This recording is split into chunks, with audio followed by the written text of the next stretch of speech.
The following stream contains mature content and subject matter. Viewer discretion is advised.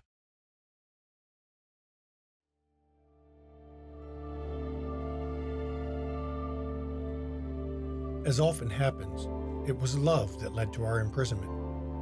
And for our love, we were consigned to an empty void, barren of anything except our failures, until the end of time. Or so we thought.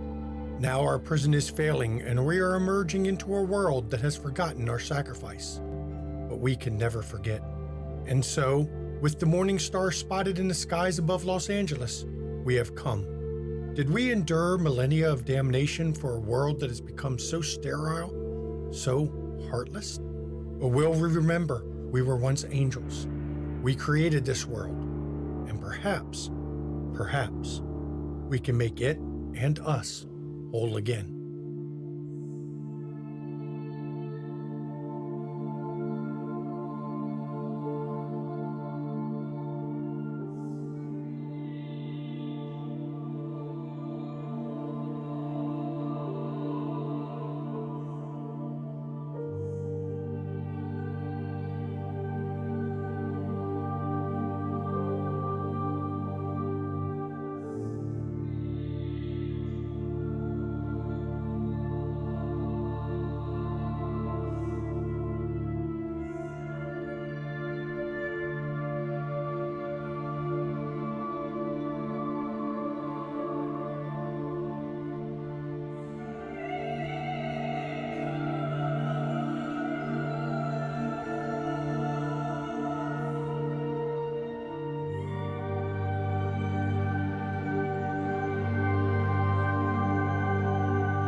And good evening, everyone. Welcome to McStabber Studios' Demon, The Road to Hell. I am the storyteller for this menagerie here, Shanky McStabber. And I am Mama McStabber, and I am playing Arizeth the Scourge, who possessed Virginia Waugh. Hi, I'm Maddox, and I will be playing Carsador the Malefactor, who possessed Clark Miller. Hi, I'm Mischievous Red, and I'm playing Nebos the Fiend, who possessed Alice Elizabeth. Hi, everybody. I'm the Ravenous Archon, and I get to play Tyrem Thrizel, the Devourer, who possessed Matthew Greaves. Hi, I'm Cozy Core, or Unconscious Celestial, and I am playing Juliriel the Slayer, who possessed Michelle Mars Porter. Well. Last week, people went to meet with other individuals in this city. We got to meet with Vohu Mano, who is the reconciler, who seemed to have a good vision. Hopefully he's not lying. I mean, according to Mars, he's not. Matthew got to have a nice meeting with the Baroness. She's a bloody lunatic. And nothing major happened to Alice, just a bunch of gunshots at her car. I'm sure it will be fine. But as we ended the episode with the pocket dimension arriving in LA. So it's back, and you all found yourselves in it. Now, I know Virginia got a chance to go see her kids. But afterwards, I know you all wanted to ask Aramel about the prophecy. And as always, you'll find Aramel, after he greeted you, he's in the library with a whole bunch of books.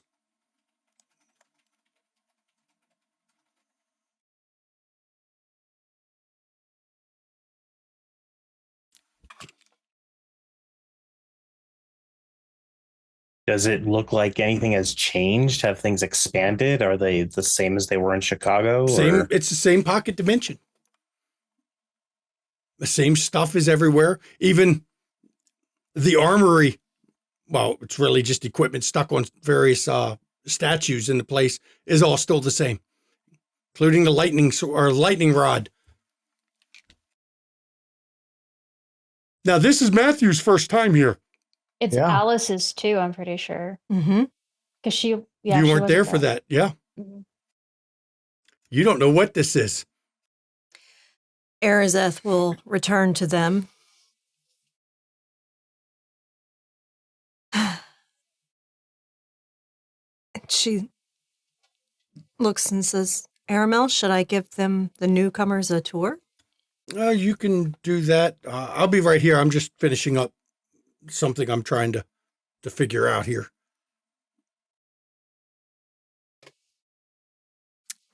Let's take a walk. I love libraries. Yeah, I was gonna say I'm almost more curious about what you're looking into. Just odd and ends accounts of during the war. Trying to figure out where we went wrong. Any luck? No, the records are woefully incomplete even here. I didn't expect to have to. I didn't expect to forget everything we forgot. I mean, even if you did know, we didn't know what caused it then, even when we had everything. Yeah, but we don't have a way for me to record it, you might say. You know, in our other forms, our memory was eternal, but not in this one. So it's hard to remember everything. I'd like to do a legacy roll. Okay? On what? On where we went wrong in the war. Okay, go ahead. Starting it. I will spend a willpower for a success. Okay.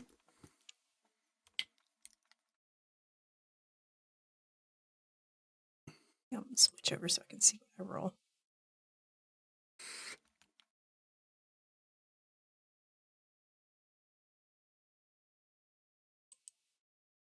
That's 4 successes. The reasons for losing the wars by your memory is as varied as the fallen. Many of the fallen think Lucifer betrayed you. A number of the others think the rebellion was a bad idea. Some seem to think some sort of accord could be reached with the heavenly host. Good luck with that one. Some think you did everything right for the right reasons. It just was an unwinnable war. She will repeat exactly that. But it goes back to I saw what was coming. The blackness. We reacted. Still to this day, we don't know. Did I see our rebellion? If so, then our choice to rebel or not had already been decided when I saw the visions. So where's the choice? Or did I see something else and our rebellion changed it? That is the age-old question. It wasn't so much a choice as it was a reaction.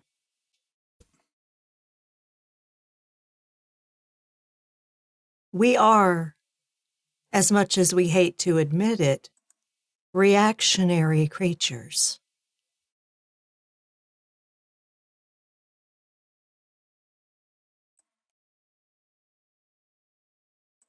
I can't accept that. Of course you can't, because you spend so much time stuck in your own head.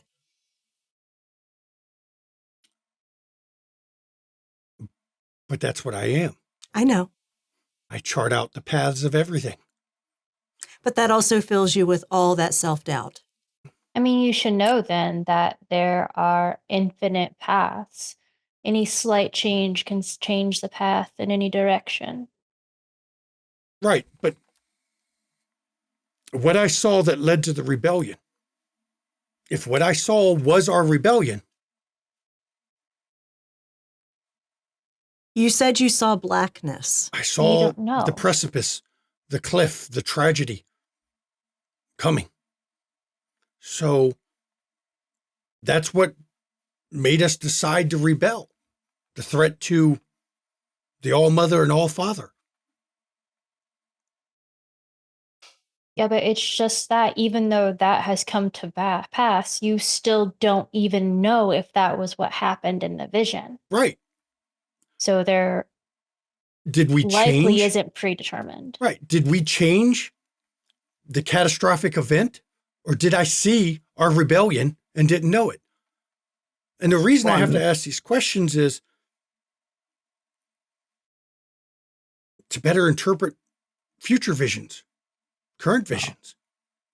Now, one, where are your comic books? And two, what if we haven't gotten to the blackness yet? That's a different discussion. I think you should get your tour and then we can talk about that. Okay. And Arazeth will lead Tarem Frizzell on a tour. And the boss, who hadn't been here before If either. Nabas wants to go or if she wants to stay and talk to, she's not Okay. going to force her. And it's an odd place. You didn't know where you were when you entered. Now that you're in it, you feel what it is. It is a pocket of reality separated from creation. During the war, there was lots of these all over the place, used for different purposes. Wars were fought over them at times. But this one, considering it's full of multiple rooms, a lot are empty, libraries, arms, there's weapons, equipment. This one was set aside for a purpose. That's up to Arazeth if she wants to share what she learned of this place. What did I learn? Because I don't remember. It's been a while, hasn't it? Yeah, it has. That this was sanctuary. This was meant to protect those in need. It was built as a safe haven. But even Aramel didn't know what it was to be safe from. This realm was created to shelter those that need shelter. A place of refuge. A place to protect those that need protecting. Or are there others here? Or is it just a librarian? My children are here. And one other.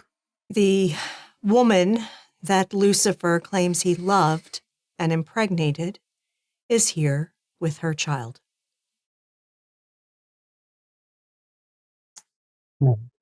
I thought your children were destroyed.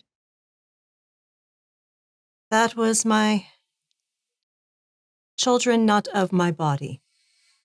Ah, That was a long time ago. That was the last children I made before imprisonment.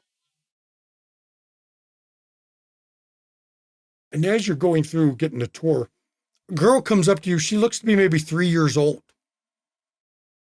Blonde hair, radiant smile, but her eyes have more knowledge than any Remind me 3-year-old. of her name. Her name has changed over the time. Right now, she calls herself Hope. Hope. Arazeth. And she leans down to give her a big hug. And this is not a child's voice coming Mm-mm. from this body. It's good to see you back. It is good to see you too, dear. And Arazeth gives her a kiss on the cheek. And she hugs you. Your kids were worried, but it's okay. I showed them some tricks and we've spent time together. Good. Good. I would like for you to meet Tarem Thrizel and Nibas. This is Hope, the daughter of Lucifer. That explains the voice. How's your mother? She's doing well. She still hasn't adjusted to the time shifts that go on here, but she's doing pretty well. It's hard to adjust for her even that, I mean, how do I put this? That her one night stand was the devil. Well, he's many, many things, not just the devil. She said it And that's sounds like a also- bad movie. It kind of did. Yeah, there was a movie that was created called Rosemary's Baby. Mm-hmm. And as you're talking to her, Matthew and the boss, you can feel not just the spark of the divine in her. She is kin to you. But you also feel she generates her own faith.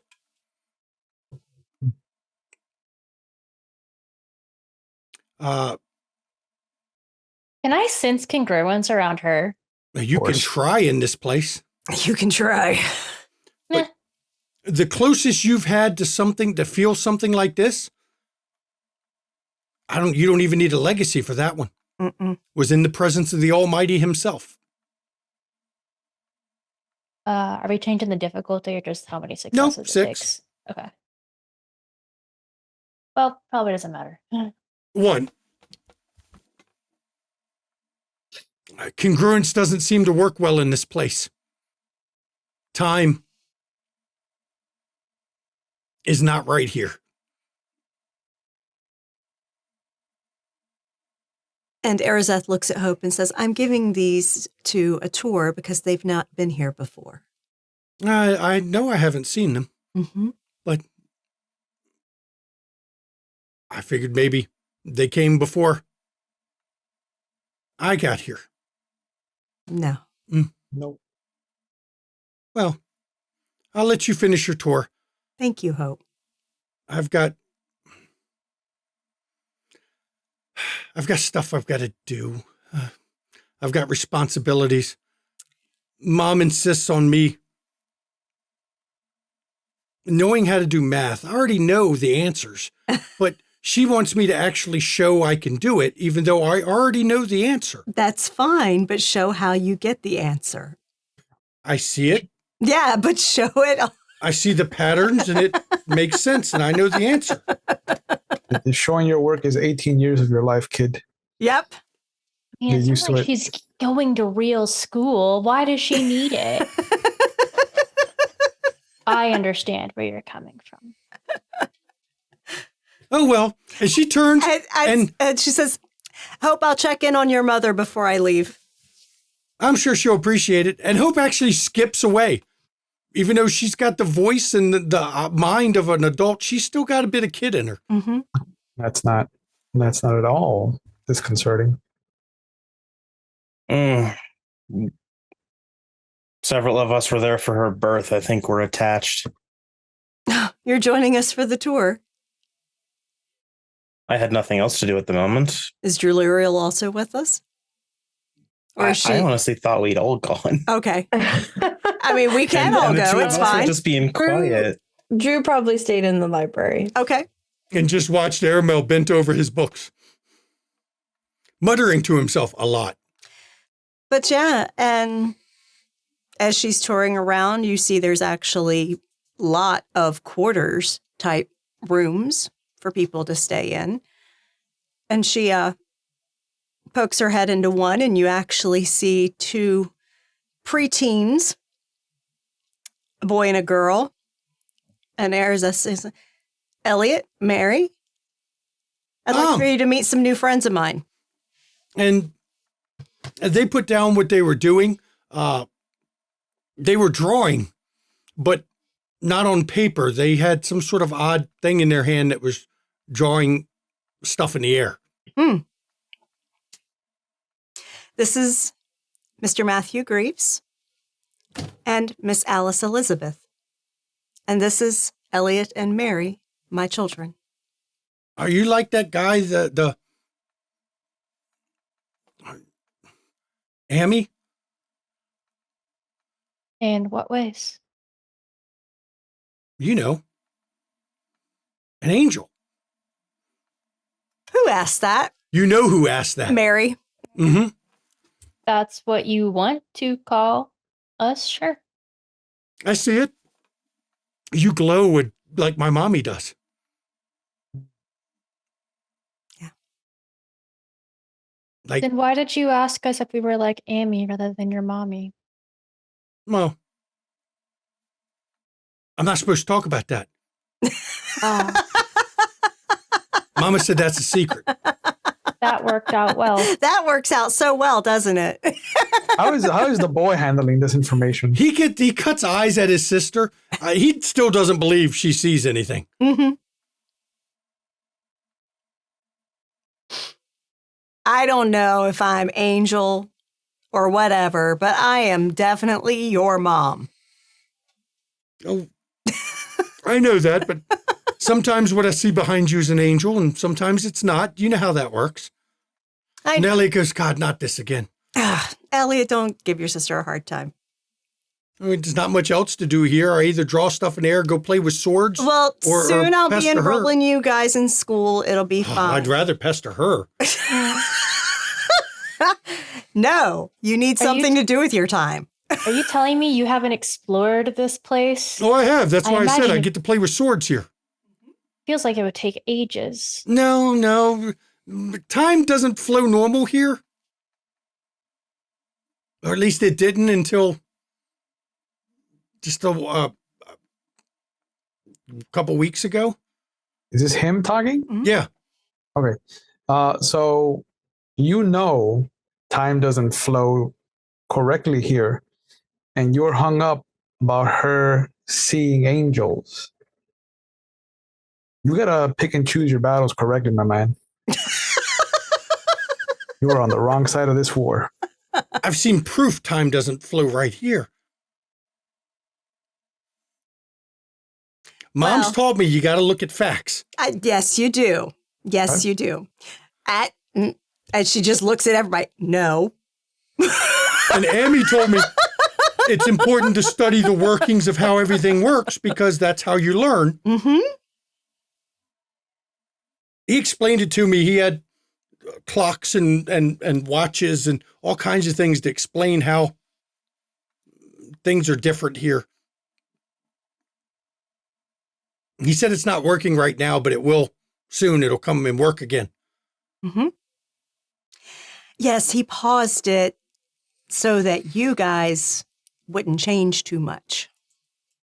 Oh, is that like before where you would go to work and you wouldn't come back for a whole day, even though for you it was just you went to work for a few hours? Mm-hmm. That was weird. Yeah. And then we went to school and we didn't come in here for a couple months, and we come back and Hope's bigger. Yeah. Like significantly bigger. Yeah. 3 years old. Yeah. And eloquent. And quite. She's strange, Mom. Yeah, she is. Is that But just she's wonderful. related- Is that just related to the time thing here, or would she always be growing fast? Don't ask me. I'm not. I don't know asking because she Erza. was brought here immediately after her birth. Because there were those in Chicago that wanted to destroy her. I'm gonna look at the daughter and just kind of, what does hope look like to you if we all look different? It's hard to look at her. She glows so bright, doesn't she? It's like looking into the sun, not making your eyes hurt, but when you look at her, that's all you see is her. Mm-hmm. But more than that, I don't know what she is. She's something else. There's no darkness surrounding her. It's just her. Have you ever seen that before? No. Like even you, I see the glow around you, but there's specks of darkness in it. Same as I see as from Amy and Mom, but not Hope.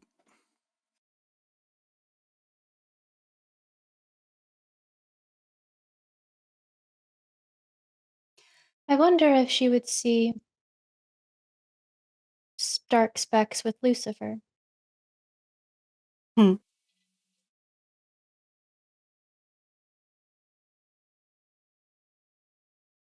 I'm not sure I'd be willing to test that. Oh, I figured as much. It was just pondering. Mm-hmm. Well, you two don't torment each other too much. I mean, you are 12, almost 13. It's kind of expected, but don't torment each other too much. I need to take them to also see Rosemary. And they go back and they pick up, I mean, it's not a wand. It's a piece of crystal, but it leaves lines in the air as they're, drawing stuff in the air. And she will close the door and lead them down to another hallway where Rosemary's quarters are. And Rosemary's about 3 years older than when you last saw her. Mm-hmm. Rosemary, it's good to see you. It's good to see you too. Good to see other people. It kind of gets lonely in here sometimes. Yeah, I'm sure Aramel's not the best conversationalist. No, not really. He spends all his time in the books, and I've tried to read those books, and they don't make any sense to me. It's just gibberish on a page. I understand you're having some difficulties. I mean, you tell me I gave birth to something and I slept with the devil. Before he was the devil, he was an angel. Hey, that helps. It should. I mean, it was a one-night stand. Least he could do is come see his kid. I've told him. Another deadbeat dad. Not so much. He's doing things that he has to do right now. But I think he actually does want to.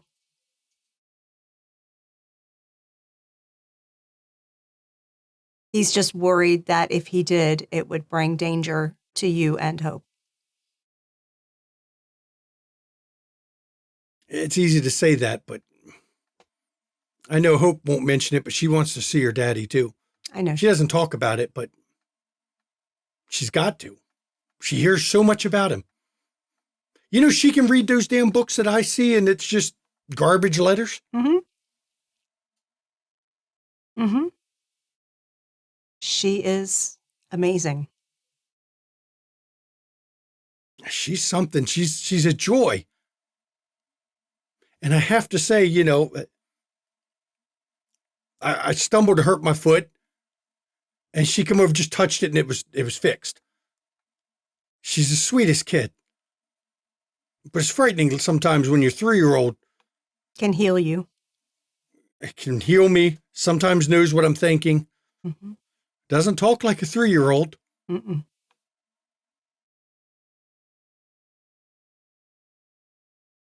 It's just a lot to get used to.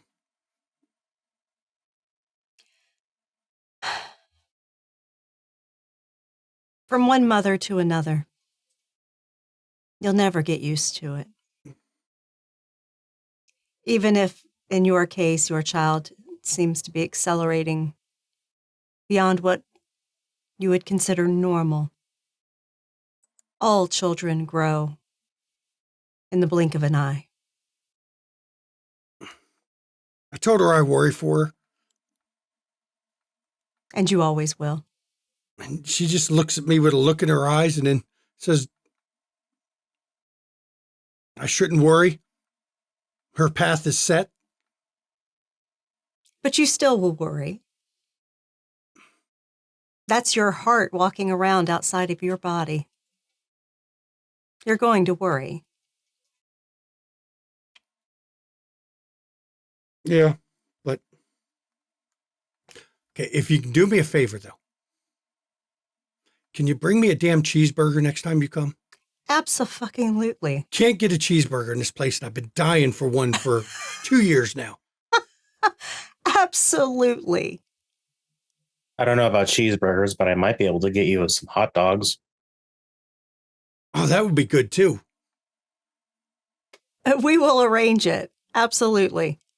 And I'm going to chew Aramel out for not providing. Seriously. I mean, I get food. Well, of course you do. It's provided here, but it's not. It's flavorless. It's just bland. It's just Yeah. No. Lord have mercy. Okay. Yeah, we're going to fix that. So. And I'll tell him he says he's going to go somewhere because he always lets me know before he leaves. And I say, bring me back a cheeseburger. And he says he'll do it. And then he forgets. Uh-huh. Man. I'm going to tell him to staple a fucking reminder note to his forehead. Would that even work? I think that might make it worse because he would just think he can forget and then not see the note. Or worse, he'd start trying to figure out how the note got there. And then he'll take it off and look at it. Then he'd ask why was the note even there to begin with? Yeah. Was it fate? He's nice enough, but it's like being stuck with the absent-minded professor sometimes. I do apologize for that. I do, truly. But yes, we will make sure that you get cheeseburgers, hot dogs, real fucking food. Thank God. Yeah.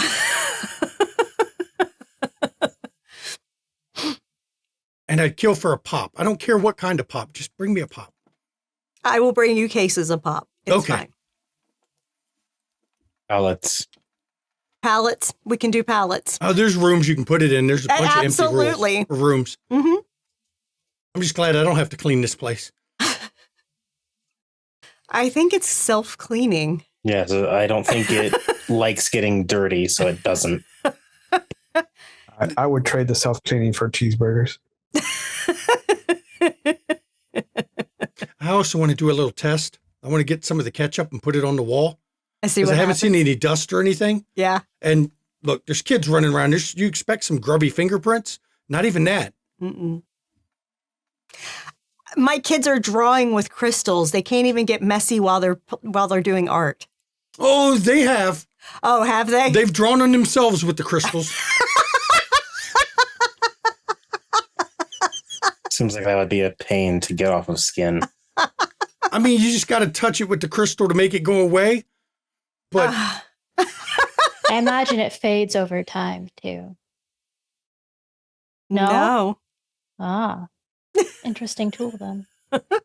Does the light move with them? Like, is it like a light tattoo, or are they imprisoned? no, it you can walk through it. It's light. It's not really there. Okay. I asked Aramel about that, and he told me that it's something to do with this place, that if you took it outside and you wrote with it, it would disappear immediately, but here it kind of doesn't. He tried to explain it to me, and my brain fogged over. My eyes got big, and when the word quantum came out of I was done. I was just done.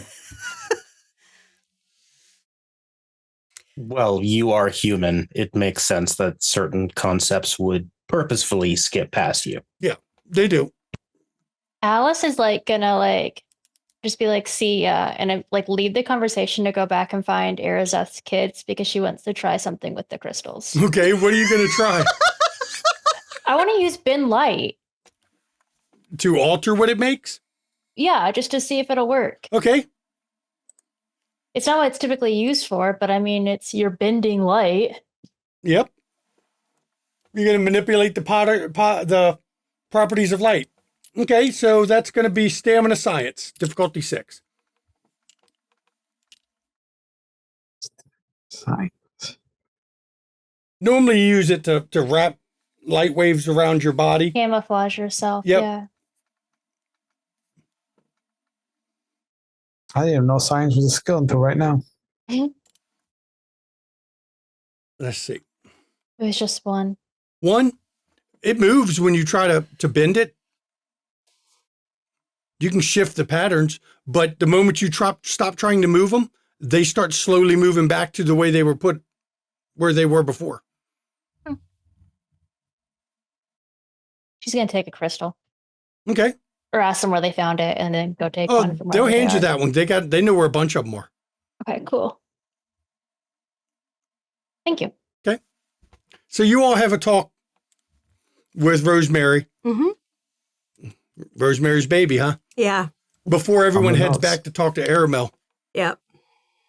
And he's still going over his book. But when you come in, he actually closes the book. And I will say you all get a glimpse of it. It's written in the heavenly tongue, the language that mortals can't read. Arizeth just walks up to his desk and leans on forward on it and says, "Have you been feeding my children bland-ass food?" I mean, I feed them what the place provides. Why haven't you brought in some real fucking food for the humans? They get substance, same as I do. I eat the same stuff. Aramel, you are not going to be their favorite uncle if you don't give them treats. I let them play with the light crystals. They I love those. know, but you're not going to be their favorite uncle if you don't give them treats. You gotta give him candy, my man. Candy, hot dogs, hamburgers, soda pop, all that stuff. Not constantly. I learned that with Clark's niece. Not constantly. But on occasion, have some. Look, I don't have time for all that. Oh my God. Fine.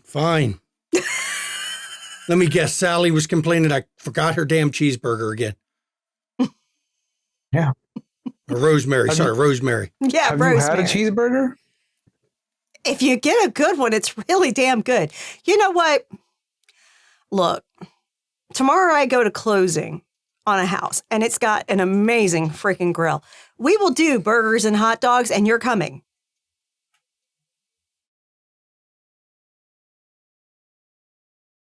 And Arizeth is just staring at him with the pointer finger pointed Do at not him. tell anyone else in LA I'll be there. Of course not. The last thing I need. I am hosting dinner. It is invite only. The last thing I need is for people to find me where they can get hold of me. No. Shh. I'm to blame for a lot of shit, unfortunately. We're all to blame for a lot of shit. Some more than others. Granted, but we are all to blame. I know. So, but I get it. No, I'm not going to go blab. I don't even like anybody. I've only liked maybe 2 people I've met here, maybe 3.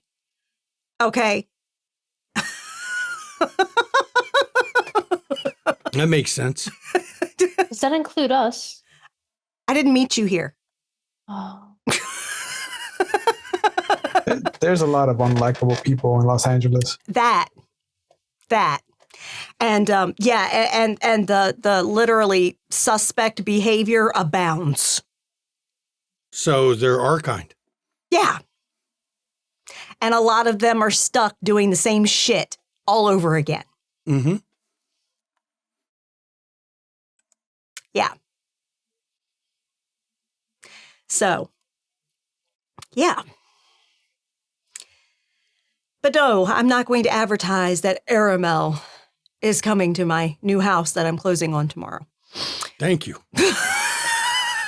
And I looked at everybody, and nobody here is going to advertise it either. I don't even know who he is. You Who? don't know who I am. Well, that's a unique proposition, isn't it? I know you don't got comic books in a library. No. I'm Aramel the Prophet. You weren't present during the Great Debate. No. When the rebellion was decided. It was done because of me. It was my prophecies. Just as I saw Cain's sin.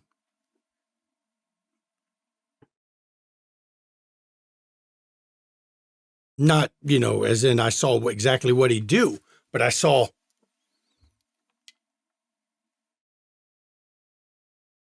the catastrophe that came from it.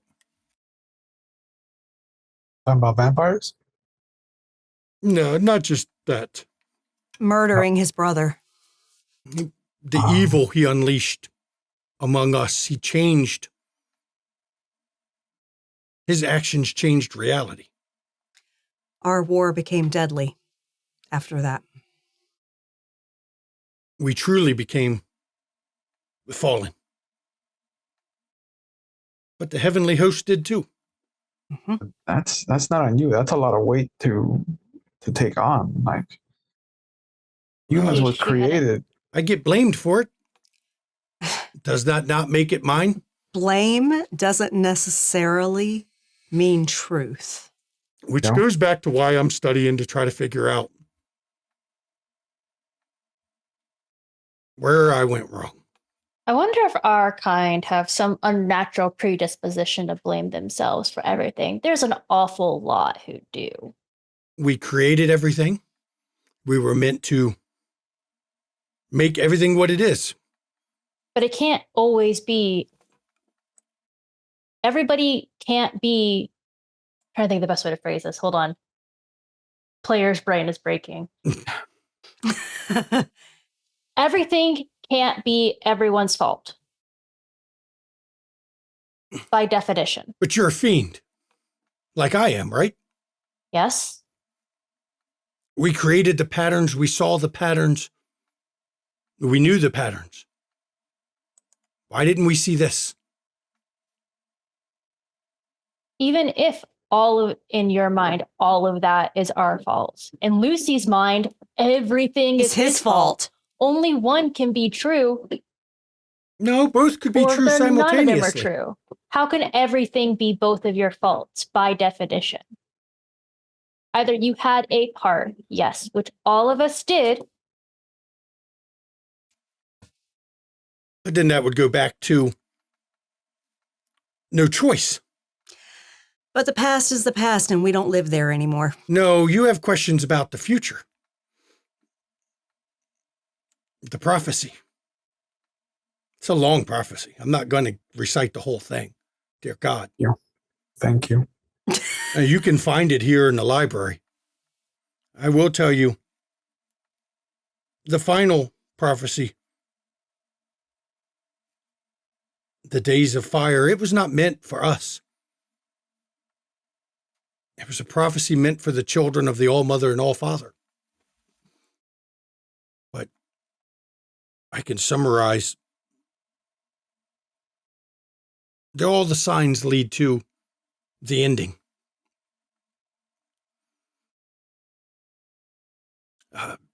The end of autumn comes with fire, not snow. Dry branches smoke above, dead leaves burn below. Within this fire forest stand the last descendants of woman and man. With fear-glazed eyes, they seek a course to save their flesh from flame's embrace. And still they may yet save the race if they run swift and on the proper path. Do not turn your head up for guidance, neither you look down for guidance. Find the three paths spreading, like spilled water between the smoldering bores. The first of the paths will be slight. The beasts of the field wind this way along, and you should keep your eyes to your feet. This is not a path from which one looks.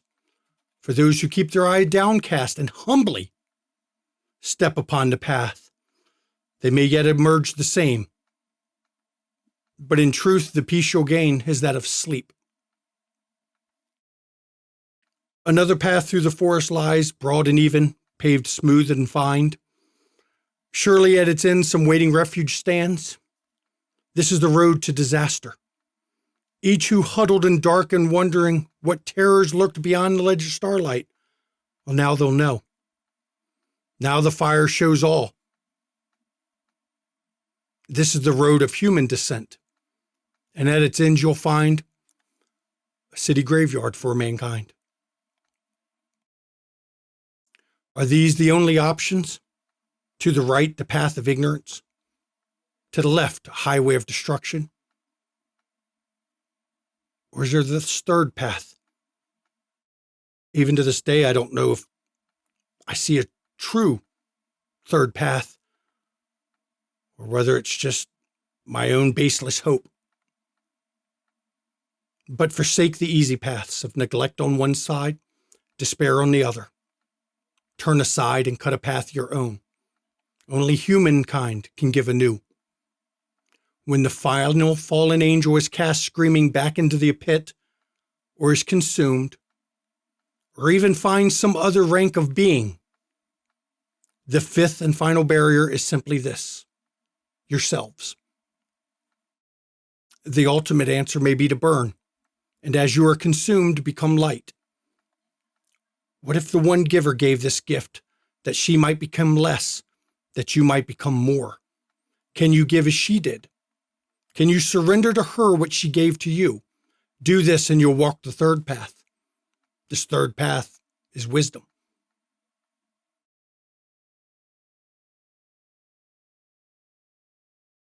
I've studied it. It's not for us. It's obvious. The only path that involves hope involves putting us back in the pit, or being consumed, or finding another rank of being, whatever that means. That doesn't sound like all of us. That sounds like a particular one of us. When the final fallen angel is cast screaming, The only one who hasn't been cast screaming yet. We've all already been cast. It doesn't say we have to be there. but it says back into the pit. He was never in the pit. He would not be returning back to it. So the path for humanity is to send us back to our prison, or we are destroyed. Or we learn how to become something else.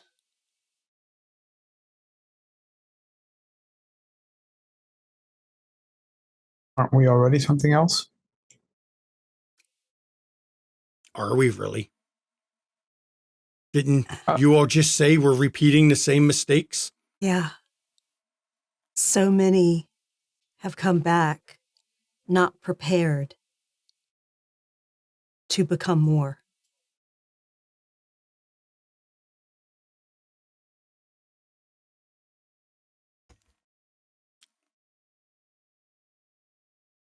I know Lucifer knows of this prophecy. Yeah, he was trying to enact it, trying to get the Reaper of Souls to destroy all fallen. To send us back into the pit. Mm-hmm. One of the solutions. Yeah, the easy one. But I disagree. I think he's wrong on that. It's not for us to do that. This prophecy was not meant for our actions. No, it's meant for the humans to do it if it's going to be done.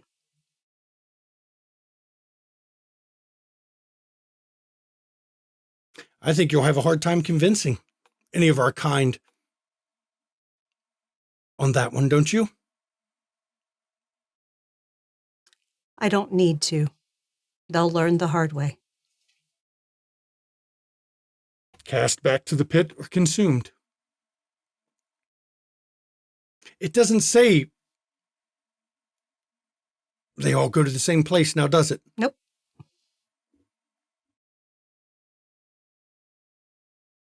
If it is in reference to humans, there is something concerning from those verses. And what's that? They are to give something back. Humanity doesn't give anything. That's not true. The one giver gave them the spark of creation. They were created with that spark. That's why we can sustain ourselves off their faith. That part's plain to me. And their greed will make them hold on to it regardless of what benefit it has to give back. If they can't give back the gift, then they're not on the third path, are they? No. They either go Human- back to sleep or are destroyed. I find humans to be ignorant and slow. I highly doubt we're going to get the outcome we wish. But, But is it not our job to make sure that they can survive. Our first Why is- job was to love the humans as we love the Maker and to shelter them Was- without revealing ourselves. Why do we have to do that still now? Why do we have to continue to bear the burden?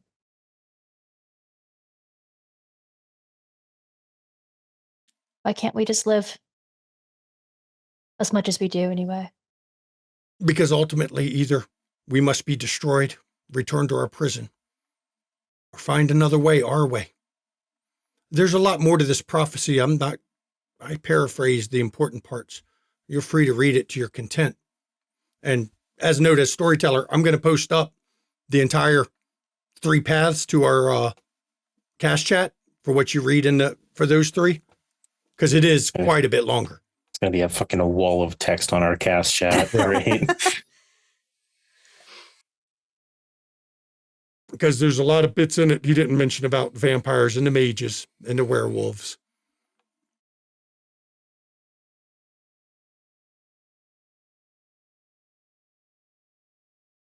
There's a reason we weren't supposed to reveal ourselves. We're not supposed to be part of their world. And honestly, I think the only way to fix it is for us not to be a part of their world. But as it stands now, we don't have a choice. We could choose not to be part of their world. Would all our brethren choose the same? Would the archdukes choose the same?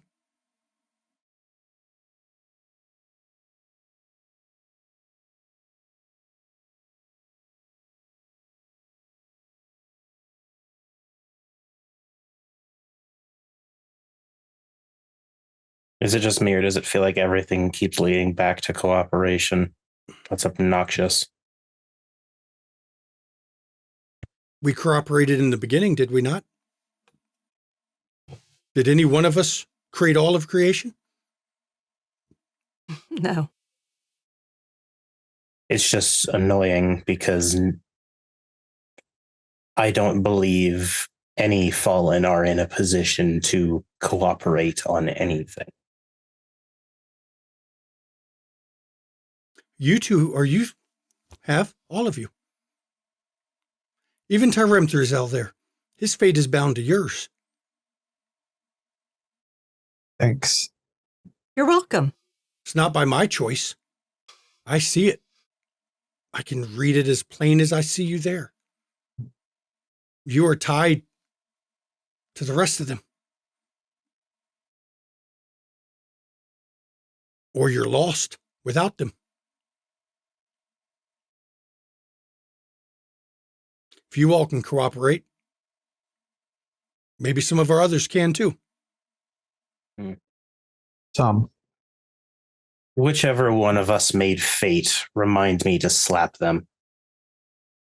That's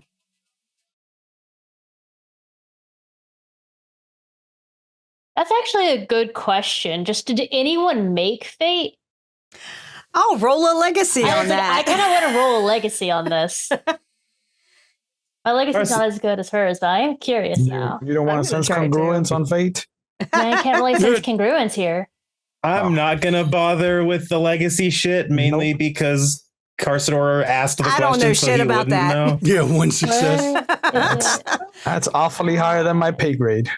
Where was legacy? And oh, there it is. It's an 4 unskill on from the Mars. on the Good sheet. job. Good job. Mars is still stealing the good rolls. Intelligence or wits? Just click the, it's intelligence. Yeah, just Thank click it you. and put intelligence.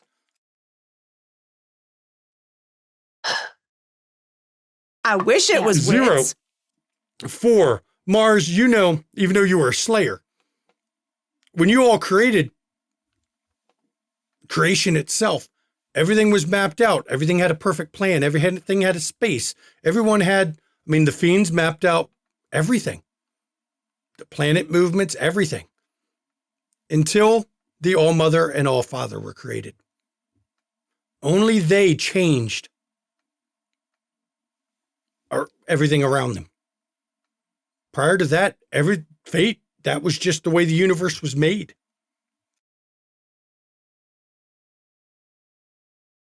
No one, from what I remember, no one created fate.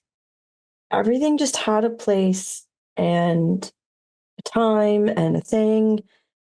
And then, first humans and then changed. So fate's the foundation, not an individual piece. I think so. Or fate was created by humans themselves. Or just an unintentional byproduct of the initial plan. Everything was set in motion to follow a specific plan. Until Adam and Eve. Doesn't that mean fate was broken with Adam and Eve, technically? Because that is the interesting question. Was it broken, or was that their purpose? Were they meant to be a new fate? Or change? They have choice. So what we created wouldn't change. Right. It would always be constant. As we set it in motion, as we created it, with nothing different. They fated all of our creation to change. Which means there's not a fate per se anymore. Which means it wasn't That's a little your too fault. black and white. I still see threads. I knew you would be here. I knew you would need There's to know likelihoods and probabilities, and I'm not saying that. Like, certain things are more likely to occur than others. But having a scripted path. Well, no. If there was fate, I would have only seen one path. Right. Exactly. One vision. There's three. Or two, and I'm wrong on the third one. How do you know which one is right? The descriptions. How do you know they aren't all right? Now, the second path is destruction. I've seen what the end of the second path is. The All-Mother and All-Father and all of creation is destroyed. Couldn't there also be paths that you don't see yet? It's possible. I saw this path eons ago. The three. And yet, the prophecy has come to be, has it not? The red star appeared. How much of that was self-fulfilling? You always have to ask that question with us, don't you? Whenever you look at the future paths, you have to ask, by looking, did I just create the events? Which is why I go back to the darkness I saw. Was that the rebellion or something else? By looking, I think humans have the concept, it's in their quantum physics, that if you observe a particle, you set its state when you see it, and it becomes that state. That's the same as looking into the future for us, isn't it? That's why I don't do it. I couldn't imagine not doing it. I understand now what Rosemary said. He got the quantum, and I clocked out. I can't help that the human mind. What little I remember is... It's not just the human mind, okay? I'm not sure what you all are talking about. He made perfect sense. This is our minds. I get it. I tried to explain to Rosemary the battle between the Morning Star and Michael. And she was expecting a cataclysmic battle. And while he had a flaming sword and and Lucifer had a scythe from a lowly slayer. But the battle wasn't fought just between the weapons. It was fought as a song, a poem, clashes of molecules, of galaxies. Because at this point, everything was layers, and she clocks out. She doesn't understand how a fight can be fought on one level between a sword and a scythe. And on another level, it's a debate or a series of songs fighting each other. She doesn't understand it. The human brain can't comprehend what it used to be when the world was multiple things at once. Why can you still comprehend then? Because I remember what I was. And I'm sure if you think hard enough, you may be able to remember the time before the fall. So the limitations of just how and what the human brain can see and logically function aren't... But how much of what I was human is gone now? because of the divine replacing it. I don't remember a lot of this body's life. But that seems to speak going beyond just memory and physical power overtaking it. To remember the Overtaking your divine host. is to forget the mortal.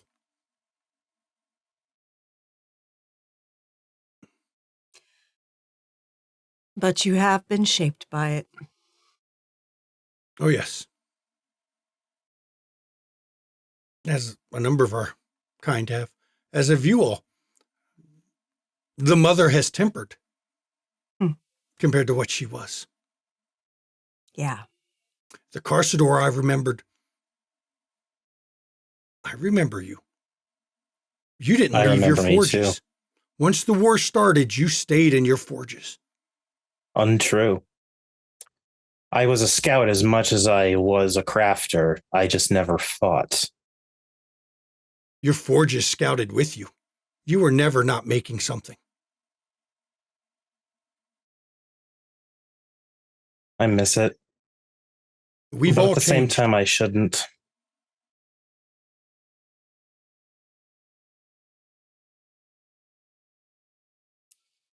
Some of us for the better, I think. Some of us not. Indeed. I have witnessed that myself. Every single entity that we seemed to have encountered so far here in, ironically, the City of Angels seems to be a broken, barely held together wreck. We all are. And then we took bodies that were broken and barely held together. In ways that we recognized.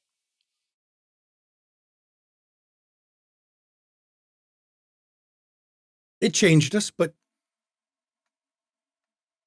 only a fool would think, even without these bodies, we were anything what we were before. We changed. The war changed us. Our time in prison changed us.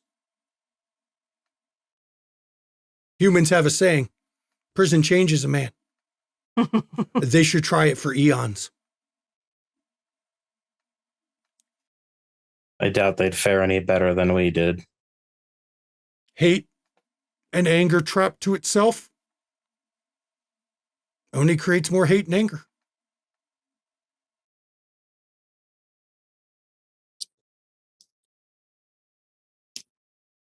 We didn't go into that prison with love. And what came out did not have love either. Maybe we've learned it from our bodies.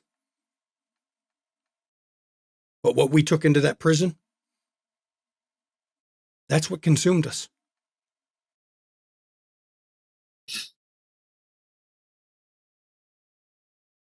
Maybe that's why Lucifer wasn't put there.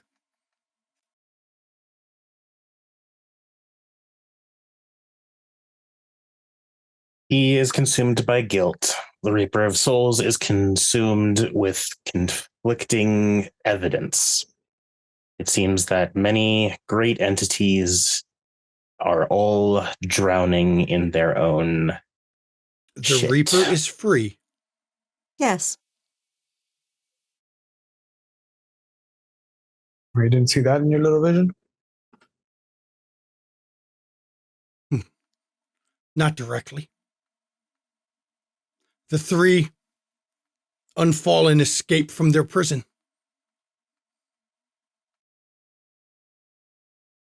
Who is the third? Don't you mean who is the other two? If the Reaper is free, that is one. Lucifer fell. There's no way around that. There's two others. One of them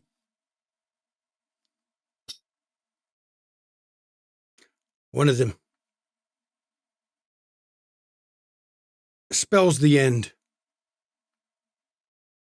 for one of the other supernatural types of the world. I'd have to go look it back up.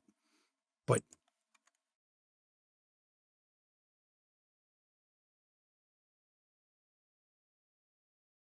Do you all, for those who were there, recall what we met in Chicago? in Chinatown. Oh. Yes.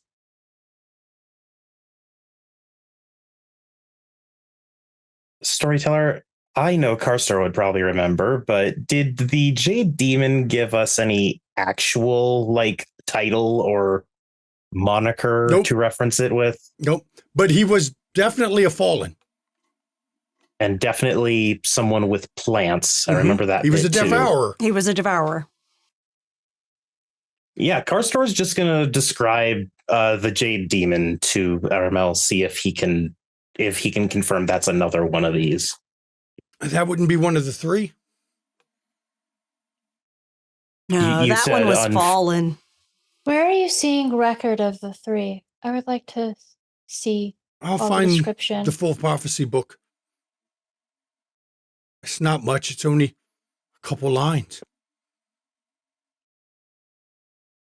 And it doesn't name the names. I don't know who the other two were. I should. Knife Man might. We've never had a full list of names. I'm going to spend a willpower for a success, and I'm going to roll legacy on that. Okay. Go ahead. I wish I could use wits. I bet, but you can't. Wouldn't it be nice to That's roll 3 your successes. wits now? 3 successes. Mm-hmm. The Reaper of Souls, Usul, was 1. The third, you don't know. The second, all you can remember is the nameless one. Arazeth kind of looks off to some of the shelves. The nameless one. And that alone, when you think about it, is odd, isn't it? We all had names. But Can I do a legacy check on the nameless one? Sure. There was one that didn't. I will use a willpower for that. Go ahead. Oh, wait, we get 1 willpower back at the beginning of every session. Right. Yep. So that's 2. The nameless one is all you know. Mars going to roll again and knock it out of the park. Mars got No, 0. I already rolled. Oh. Mars doesn't even remember the nameless one. No. The name. I'm going to sense what was his congruence name? on that when we get out of here. What was what? Oh, I said I'm going to sense congruence on that when we get out. Carsador said something. Oh, he was just being sassy. Yeah, I'm just dicking around. Sorry. I actually do have something though. If the attention's on me for a second, Carsador heard if you really try, you can remember before. Yeah, I think I'd like to try and legacy before everything happened. Okay. Because I've never tried to look back that far. Okay.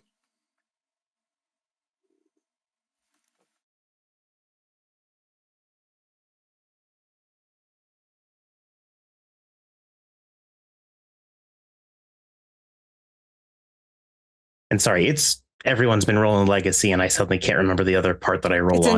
Intelligence and legacy. Thank you. And 6, I'm guessing. Yep. Okay. 4. Of reality before it broke. Before, as you remember it, the hand of God touched reality. Reality, everything was multiple layers.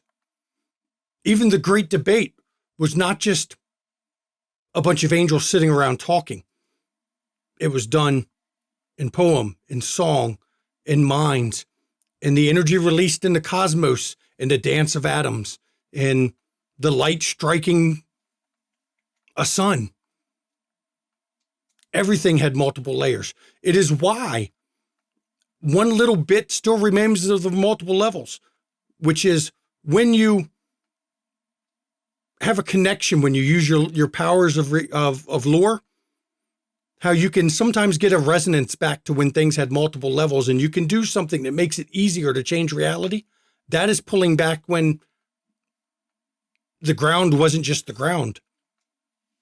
It was everything. So Lores is the quick and dirty way to try and pull the layers back together a bit. That is a good Okay. way to think of it. Yeah, a tear will run down Carsador's cheek. And Airmail looks at Nabas. The first challenge comes crimson clad. The stain of their mouths hidden in the red starlight. They reveal them at last and say, "We have all along from the shadows adored you. We guided you and we sheltered you. Set aside the burden of being your hidden kings. Feed us in no bliss." Those are the children of Cain. But they are doomed to quarrel. They are doomed to burn. They are doomed to hunger. And know this too, they bear another curse. One they wit not. One final shackle, angel forged, of the three who walked into hell on obedient feet. Instead of being flung heaven-handled, one, the last, laid his curse on the sinner's brood, a curse that is now by the final star imbued. The three who walked in on obedient feet, the reaper of souls and two others. One cursed the get of Cain. I don't know what they did. I wonder if they know. Oh, I'm sure they did if they did it. I only knew of Usul who went in.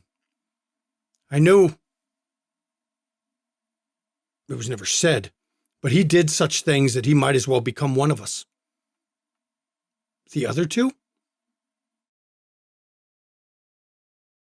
I can't remember them at all. Well, one's nameless. Is that their name? Or is that what we remember? Or it was a title. Or is that their own curse? Or were they sent in for another purpose? And we can't remember their name because it was taken from us. Whatever happened to the heavenly host, it didn't befall us in our prison. They were shattered. Not the three. If there are any heavenly hosts still walking, one is free. Are the other two out yet?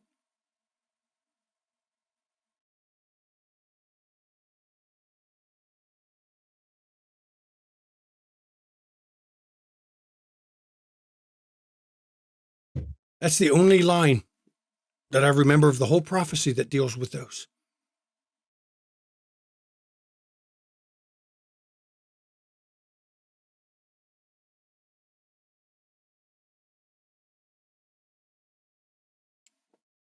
But they walked in obediently. Even Usul. He wasn't forced and cast like we were, was he? Still seemed to do a number on him from what we've observed. The prison trapped us with what we brought with us. Look at what we were at the end of the war. Angry, hate. You say Usul's bound by guilt. What did he bring into prison with him? Death. Sorry, Delirial. I know it can be tough, though.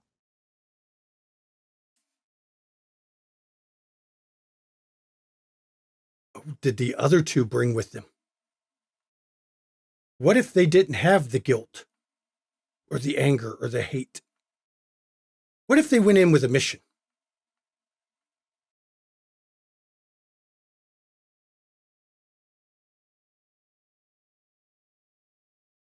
Such as crack the prison? No, that was done by Drulario. That was done by the souls of the dead.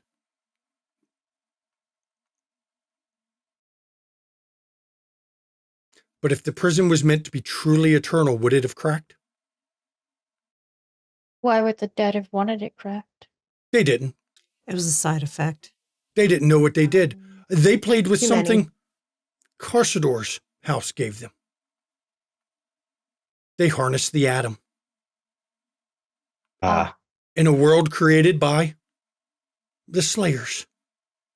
Mm-hmm. A world not of this world, but of this world. And broke our prison. But it shouldn't have broken, should it?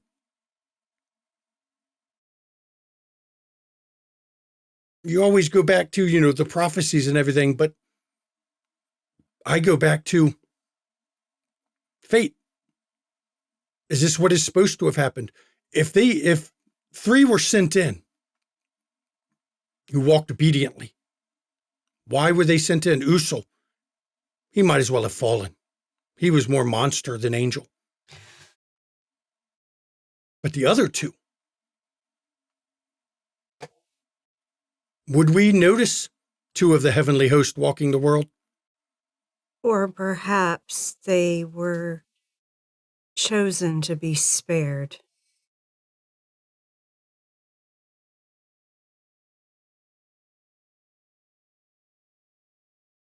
If that means the heavenly host, at least somebody knew.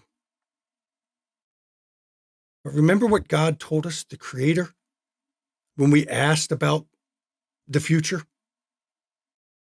If you wish to see as I see, you must come to me.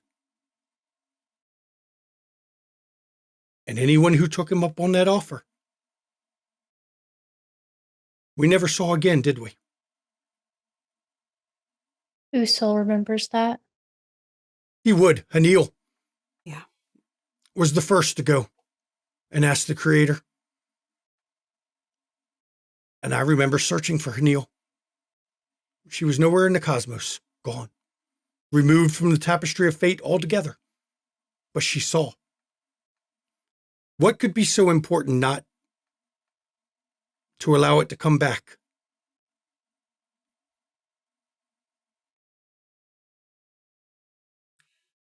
I've spoken with Lucifer. He thinks. He questions whether the rebellion was part of someone else's plan. I don't think it was part of a plan, but our Creator would have known it would happen. That's what defines the infinite. But the Creator may have put an insurance policy, as the humans would say, on everything. Just in case something happened.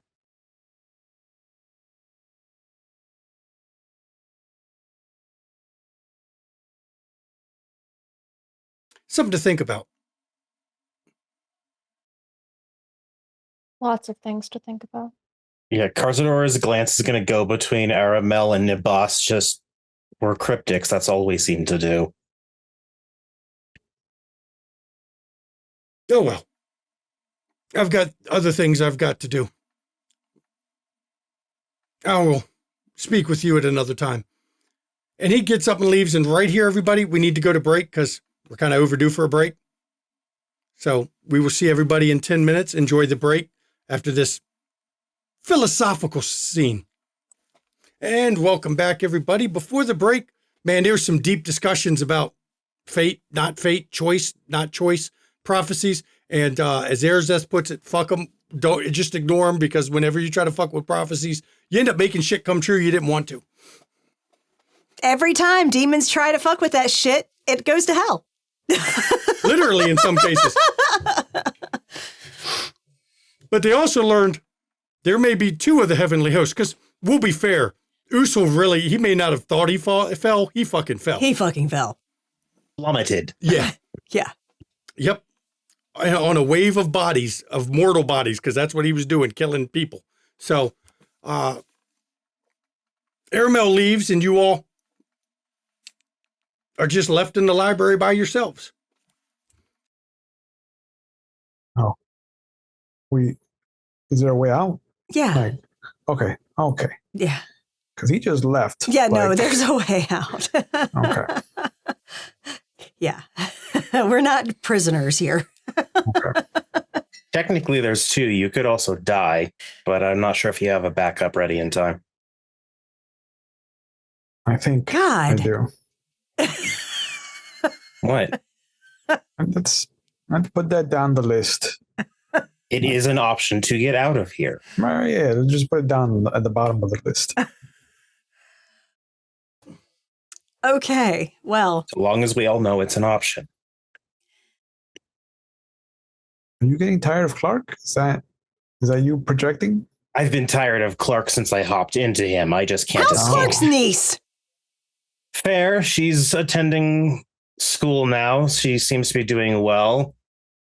Sister and her husband have more or less accepted Clark back. I've been trying to keep up with calls to them. That's wonderful. I won't say her husband likes him much, but I think he doesn't dislike his presence anymore. That's wonderful. And then the child is a child. Yeah. Boundless and exhausting. Yeah. But also wonderful. In some ways. Yes. She is far more talkative now that she has a few bits of time. I don't know kids. I was never supposed to even understand them. So the fact that I have to be around any is... It's a learning experience, isn't it? Whenever we'd go over to your house for dinner, your children were also especially odd. Yeah, they are. All kids are odd. It's part of what makes them wonderful. The problem is they all seem to grow up into adults, and as we all can sort of see, and Clark will actually gesture at everyone, adults don't always end up in the best of situations for themselves, do they? Neither do kids, though. Yes, but with the kids, it's not their fault. Adults can make Sometimes. those decisions. Kids can make decisions. Well, I'm personally of a decision that I'm not going to give a whole lot of concern to this prophecy. Either it is going to play out or it isn't, and nothing I do is going to change that. For him summarizing, he went on for a while. Yeah, he's verbose. I tuned out a lot of it. That's just my opinion, though, because honestly, I just know historically, every time we've tried to affect things like that, it has gone to hell in a handbasket. But you don't know because we tried to interfere that that's what caused it to go wrong. I don't know you that. You can never know. I don't know that, but things still went to hell in a handbasket, didn't they? There's only a risk. Like, no matter what you do, that things can go to a hell in a handbasket. Why not do what you want? That's what I plan to do what I want. Got it. Mm-hmm. That's a good plan. I can get behind Which that is plan. not pursuing this damn prophecy. If I wanted to, I don't want to pursue it. Don't get me wrong. I don't want to influence. I just want to understand it and let whatever happens, happens. Well, when An you observer. understand it, you can disseminate to the rest of us. Oh, we'll see. We'll see what happens. Hopefully your summary is shorter than his summary. No, it won't be. I don't think that's possible. It's a long prophecy. Nivas is also a fiend. That's why I was saying maybe I just won't. Or if you wish to That's why pursue, That's an option. Yeah, you can keep it to yourself. or if you wish, I can simply provide citation and then narrow down in context clips based off of review. So I tell Clark. Clark Okay. gives the No, notes. no, I heard him talk about his niece. I don't want to hear anything about it from him either. I'm just not articulate. I can actually describe things. I literally threw him off of his game by asking about the niece, okay? It's because you love doing that to everyone you talk to. Yes, I do. Much to your annoyance. Now I know what to bring up to bother you. Mm. There's a lot that bothers me. It's actually not that hard. Are you talking about bowel movements? They're a necessary function and a pain in the ass.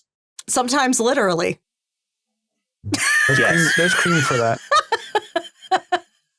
Sometimes you need suppositories. And Why? yes, How once do we again, even get on Carsador this missing topic? the fucking joke. Avoiding the prophecies that we got here.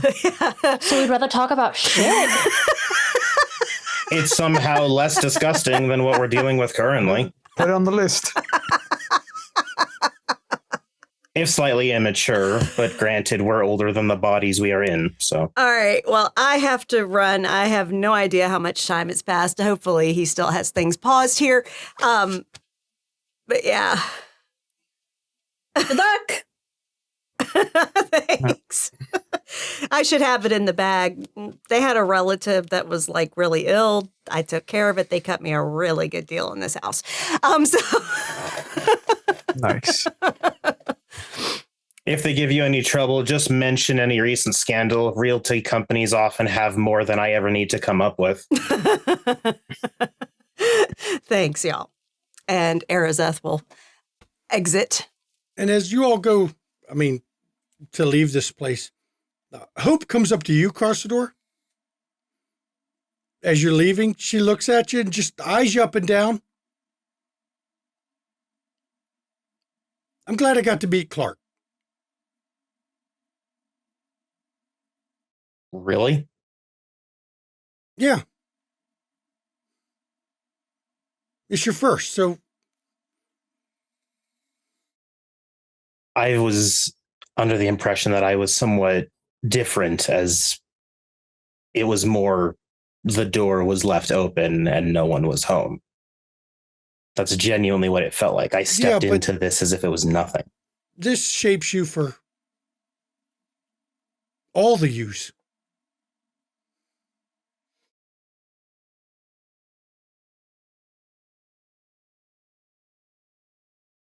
Do you know something I don't?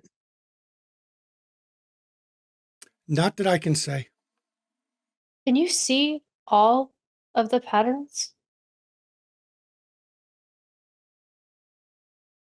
No one sees everything. It's not a no. I guess it isn't. And she turns and skips down the hallway. I'm going to follow after her just real quickly. Okay. And then just lean down and whisper in her ear. If you're getting tired of the math, simply rephrase it into geometry. That seems to work for most people. And then Clark will turn and head out with everyone. Okay. And everybody sets out. Virginia goes and closes on her house. We're going to do a small time skip here because you all have an appointment for the library. And damn it, we brought that up in episode 1. And we are doing the library scene.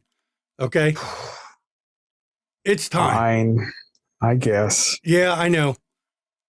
We're holding up a lot of stuff because of the... Well, a whole nother library. Yep.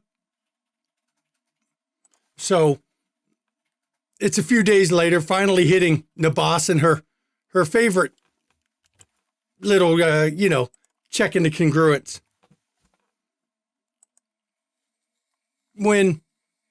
How's your plan to go to library? You know what time you're supposed to be there, or at least you know what time you'll run into them.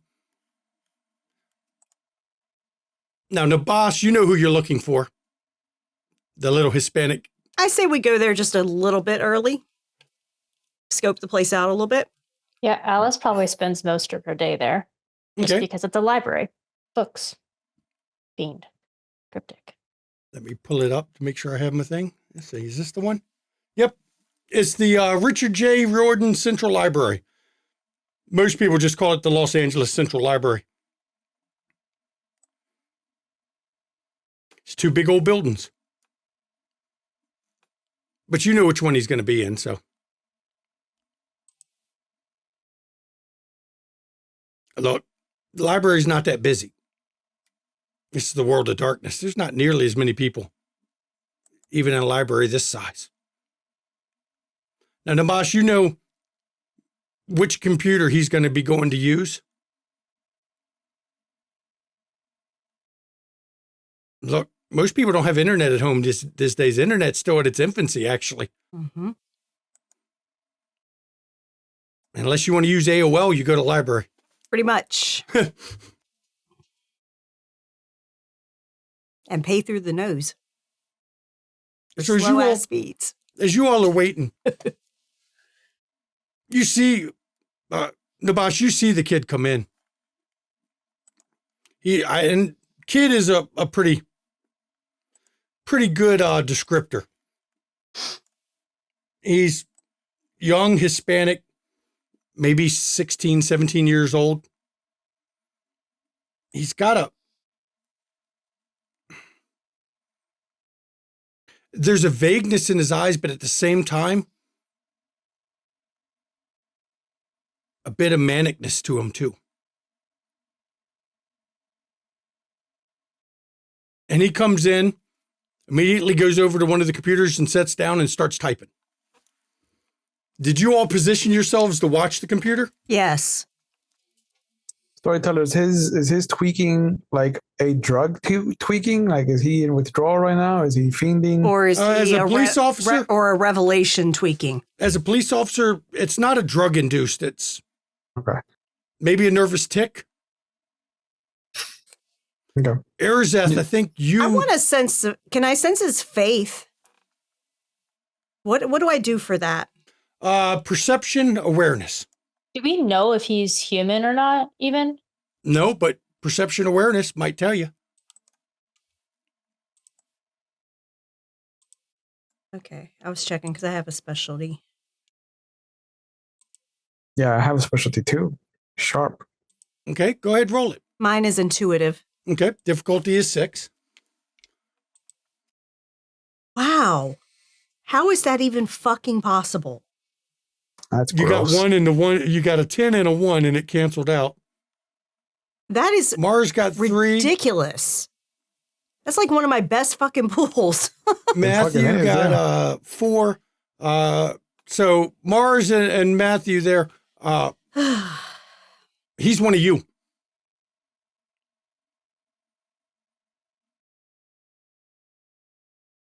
You can feel That it. lore of awakening, I should be able to sense that shit.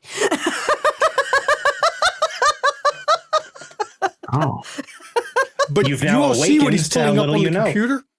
What he's pulling up on the computer is art. Looks like he's got Renaissance painters. Keeps opening up different Renaissance painters. I'm gonna point at Carsador and just point at him, and then kind of do like wings and point at him again. Yeah, Carsador is not the most empathic of persons, so I'm not sure he'd actually get what you're trying to communicate there. Perfect. I picked the right guy. Aside from wings. Drew is gonna mutter under her breath to all of us there. He's one of us. Yep.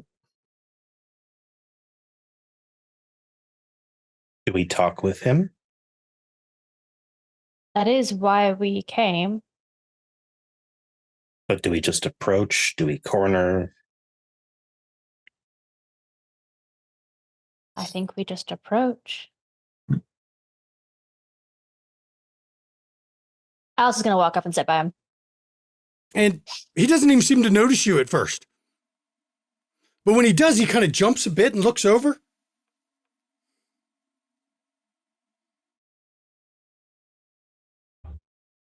Closes the browser windows, looks again at you.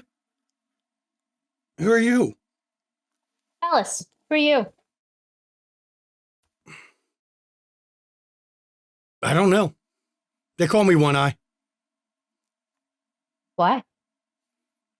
I kind of gave the name myself. It's an old story I read once. In the land of the blind, the one-eyed man is king. Arazeth approaches and says, "You don't remember?"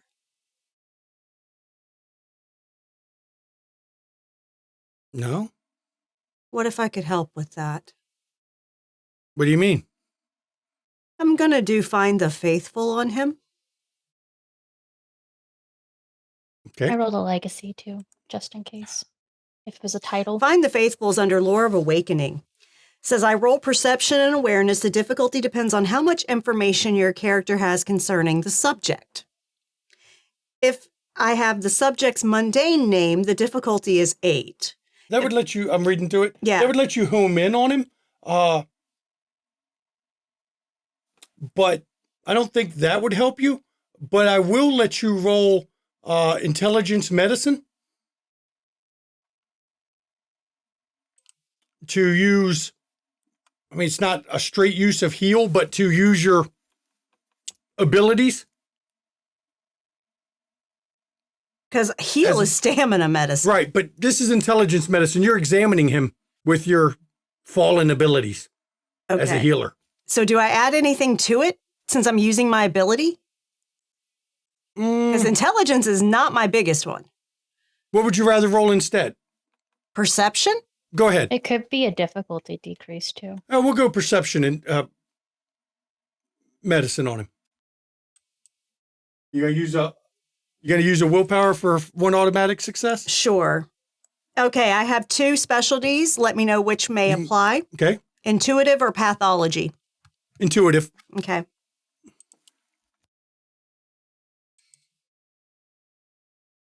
That's 6 successes. 6 successes as you probe him with the lures of creation. First of all, he doesn't seem to notice that you're manipulating reality. Hmm. And when you probe in, there's something missing in his head.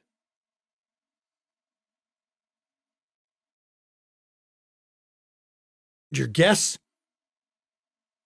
His memories are gone. Not naturally. There's some remnants of it. You might be able to heal it. She will look to him and say, I see something has been taken from you. Your memories. No. Don't tell me no. I see it. But then I wouldn't remember if you did, would you? And he gets a half smirk on his face. Okay, smart ass. Would you allow me to try to repair the damage? You're not going to stick things in my head, are you? I will not have to be invasive at all. Oh. Madre told me about that one. You like a faith healer? Something like that. Same thing you are. She's not a Hispanic. No, I'm not Hispanic. You know that's not what I meant. And she speaks in Spanish, but I do speak the language.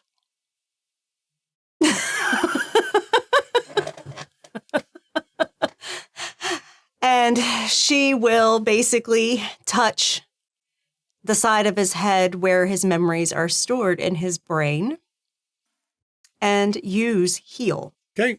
It's stamina medicine. You can spend 1 faith for 1 automatic success first. I will spend 1 faith.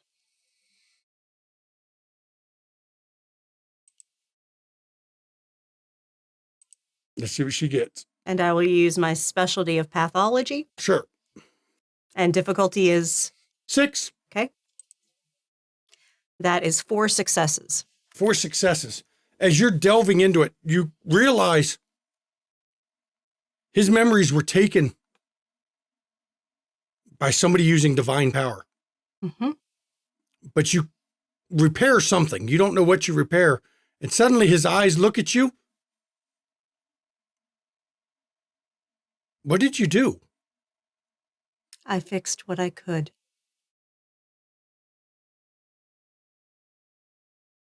But I asked for him to be taken. You asked for them to be taken. Why? Because he told me something and he didn't want me to ever share it.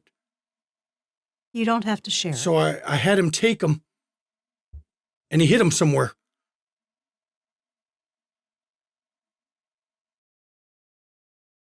Okay. He who? I don't remember. It was part of what was taken from me. Something about there was a poem. Had to do with something being hidden, and the poem was the key. And you do graffiti. Yeah, is that what those symbols were in it? Does that have to do with it? Yes. Could you read them as you wrote them? No, but I can remember some of what I wrote, and it makes sense now. I could read them. It's the only thing I can remember is there's 3 keys.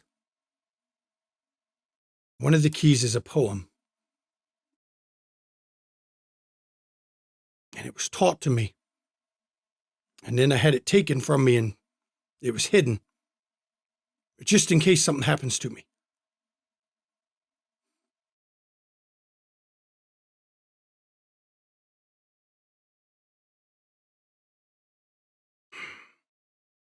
Grip and Tell. Why is that name important? Storyteller, does that sound like a demonic name? Yes, you would know that name very intensely. That is the leader of the cryptics. Oh. Not in the city. The leader of the cryptics. So that's something I'm guessing we all would know.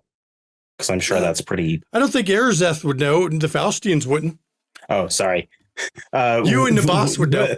The we that is all the cryptics here. Sorry, should have clarified. It's something to do with him.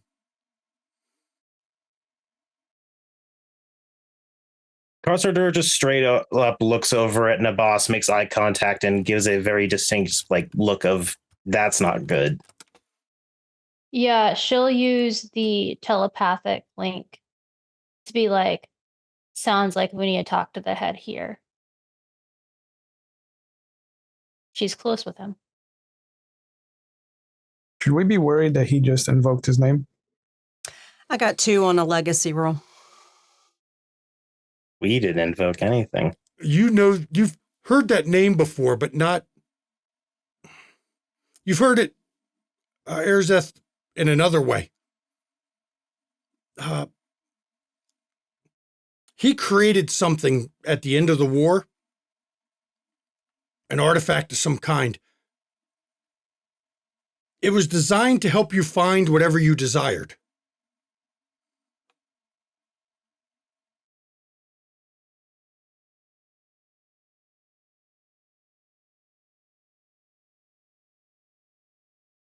Alice, you did not remember that. She knows who does know about him. I think that name is the key to finding my memories. Well, when you just said the name, did anyone respond? No. Hmm. Why would someone respond? Anything's You don't possible. remember. I told you, he took the memories from me. Yeah. Took too many. He took a bit too much. You've completely forgotten what you are. Or it could be intentional. That would be the cleanest a trail could ever be cleared. But you're doing things that no normal person could do. Am I right? I've always been gifted. Yeah, this goes beyond that, doesn't it?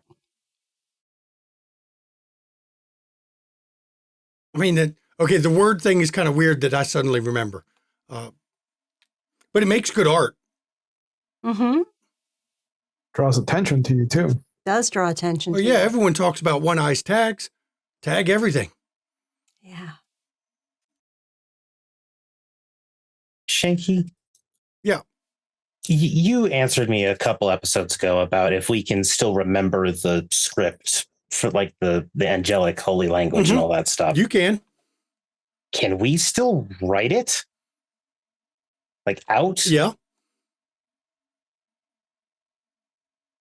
Carsador's, we're at like a public library, right? Would it be at a point where we have post-it notes and pens and There's shit and paper cups and that all you that? can use at the card catalog to write down numbers from the Dewey Decimal System to go get your books. Mm-hmm. Yeah, what were the three symbols? It was sword, fire, and there's one more that I cannot recall as a player.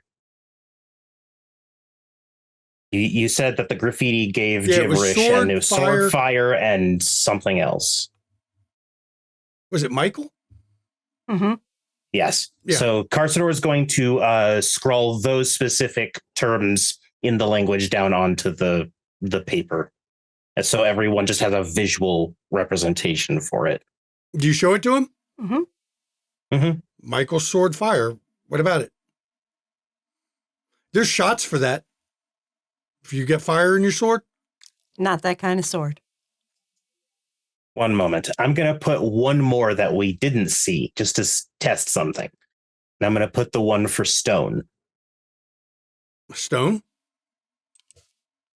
It's actually more nuanced than just stone. It's the heavenly language is kind of it's multiple things. I, as a human player, am paraphrasing heavily. But I'll then just set the paper down and look to everyone as if like, well, that didn't seem to jar anything more. Look, if y'all wanting something, just grasp my memories. And he smiles at that. Do you happen to recall any other piece of scrap bullshit about that poem? No, I didn't even remember. I mean, I know I wrote it. When I was doing the art, I didn't even say, I don't think about when I'm doing my stuff. I just get out there and I do it. Whatever comes to me, I just paint it. Is he, basically with everything he's saying, is he reading a defiler? No. What vibe am I getting from him?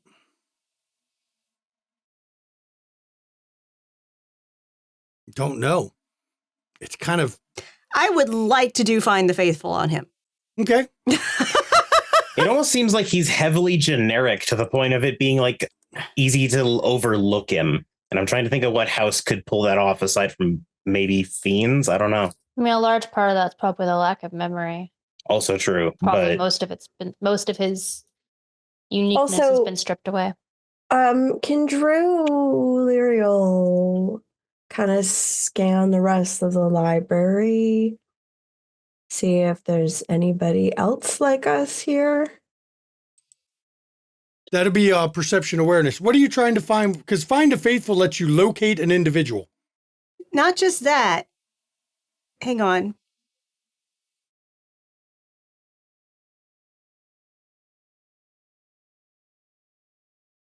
Yeah, it lets you... Yeah, hang on. I'm reading it.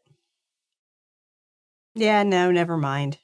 was it a different awakening power that maybe would... No, because that literally is the only one, but it doesn't let me read people.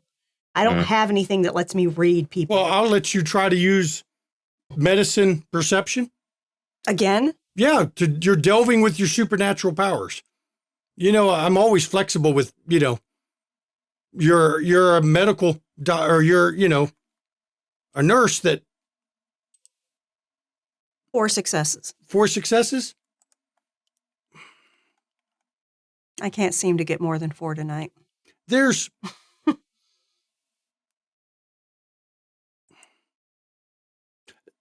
structuredness to his brain. That's not what I'm trying to get. Well, you're trying to figure out what he is, right? Yeah. Yeah. There's a structure to his thought patterns, even though he seems scattered. This is going to be too easy for you. His thoughts are always in patterns. And she looks. Can we also speak the celestial language? Yes, but you'll risk revelation if anyone is possible to overhear you. She's going to look around. You said it wasn't busy. It's not busy. Drulariel's scanning the place, looking to keep an eye out for others. Excellent. She's going to lean in kind of close and say, "You're a fiend," in the celestial language. I didn't do anything bad. What are you talking about? She'll say, hang on, what was the actual name of the fiends? I'm looking it up. It's one of the really cool sounding ones. I don't remember. And she says in the celestial language, Nibiru. That's a curse. Oh, why did I say that? It's not a curse. Depends on who you talk to.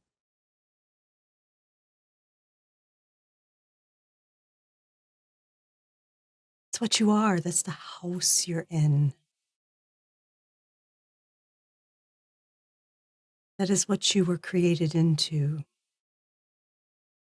No, It's my all house in a- is in East LA. What your physical house is. And it's clear he has no concept of what he actually is. Whether It's it was taken from him or not, but he has no concept of being divine. None. Do you know what happened here a few hours ago? Yeah, What happened?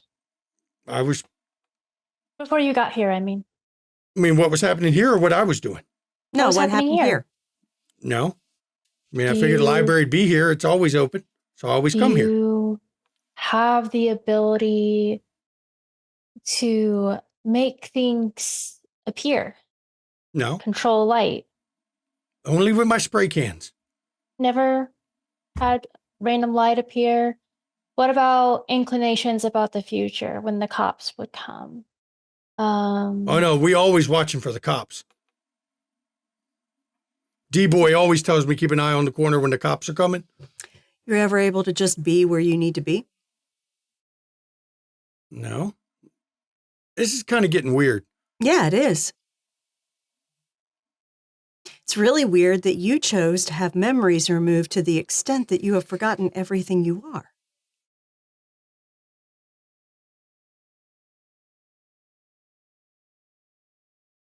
That's really weird. Have an uncanny ability to pick locks? Uncanny. You grow up in East LA, you learn to pick locks pretty quick. You know, that's not what I mean. Sometimes they just are. No. storyteller. This is even more separate and different from someone who just doesn't have any legacy. No, it's totally different. Because even they remember I'm a demon. They just Right. don't have anything beyond that. But he's not even remembering that. No, he's got nothing. I feel like we've hit a dead end saying this as a player. Yeah, I've got nothing. Now, you know his memories were taken and they're hidden somewhere. That's an important bit. And you've got a name. Well, Arizeth ain't gonna say Arizeth ain't gonna say it out loud, but she also knows he made a thing that helps you find stuff. Mm-hmm. And she ain't gonna say that in front of this guy. Probably not a good idea. You could say was it it? mentally to us, so we know. Yeah, but I still have to say it out loud, and I'm not gonna do that in front of this guy. Ooh. Oh, you're right. What was the name that he said about the guy in the corner? About the guy. Is that some- That was D-Bone or D-Boy. Is that somebody that I would recognize? Oh yeah, he's notorious drug dealer in East LA. You've never been able to. You never saw him get caught, but all the cops knows he's slinging rock on the corner. An artist doing with a drug dealer, I wonder. You say that out loud? Hmm? Hey, you know how it is in the neighborhood. You either run with them or get preyed on by them. So I run with them. Plus, they like my tags. Why do they like your tags? Because nobody tags like I do. Everyone notices my shit. When we mark our turf, everybody knows it's our turf.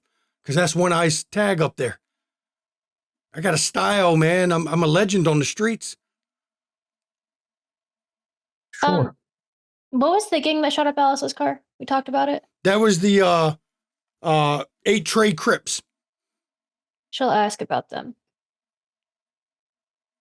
Nah, that ain't us. That's over 8th or 83rd Street.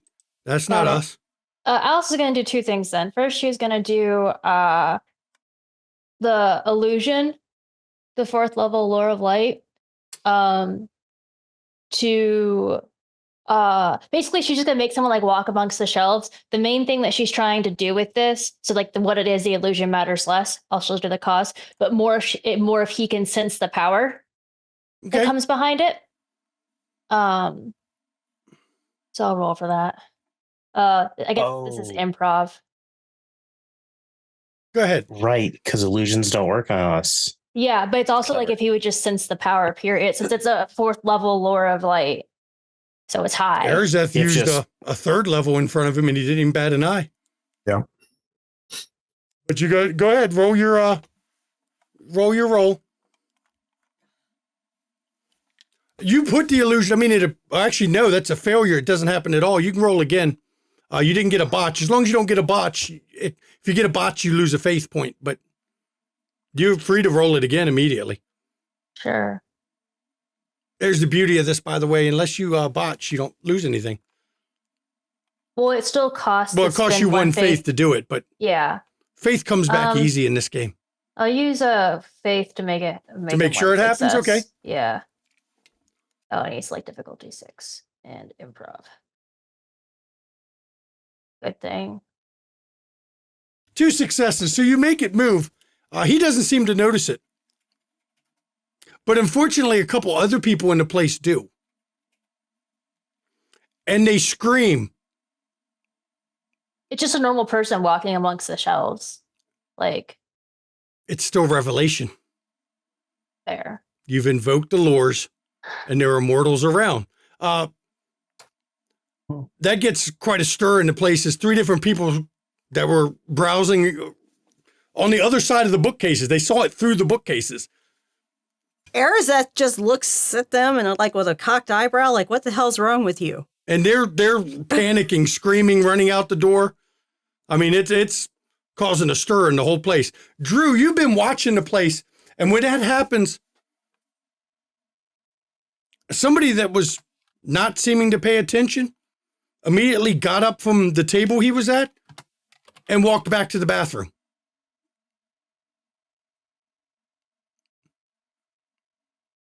And when the door opens and it closes behind him, you can feel that ripple. Everybody felt the ripple. As reality was bent in that bathroom.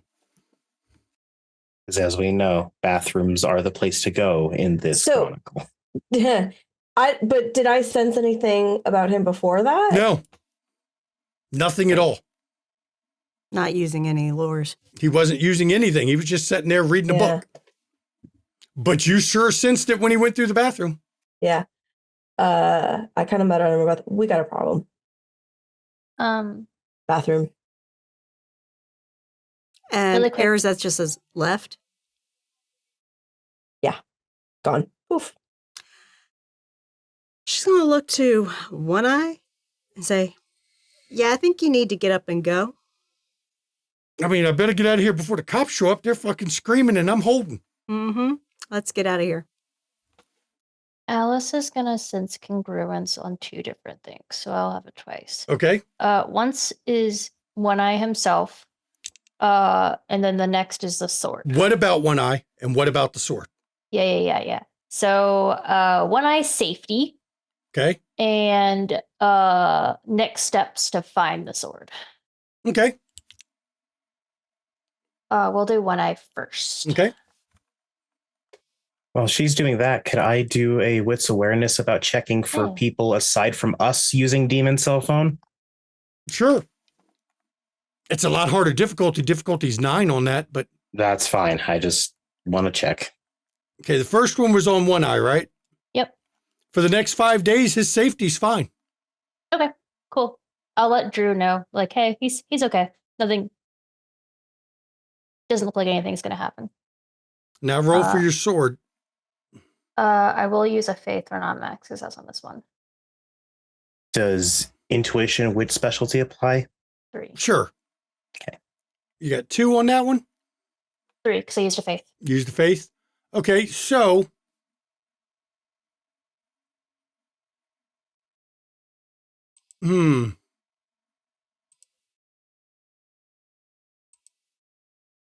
Rose Bowl Flea Market.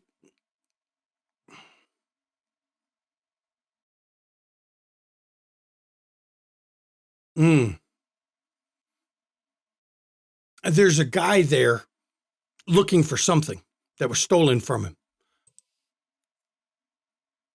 Now, this one is weird because you should only look out 5 days. But you know the next Rose Bowl flea market is in 7 days. Full week. Rose Bowl Flea Market. There's a guy who's related to the sword. Next market's in 7 days, but I usually can't see that far.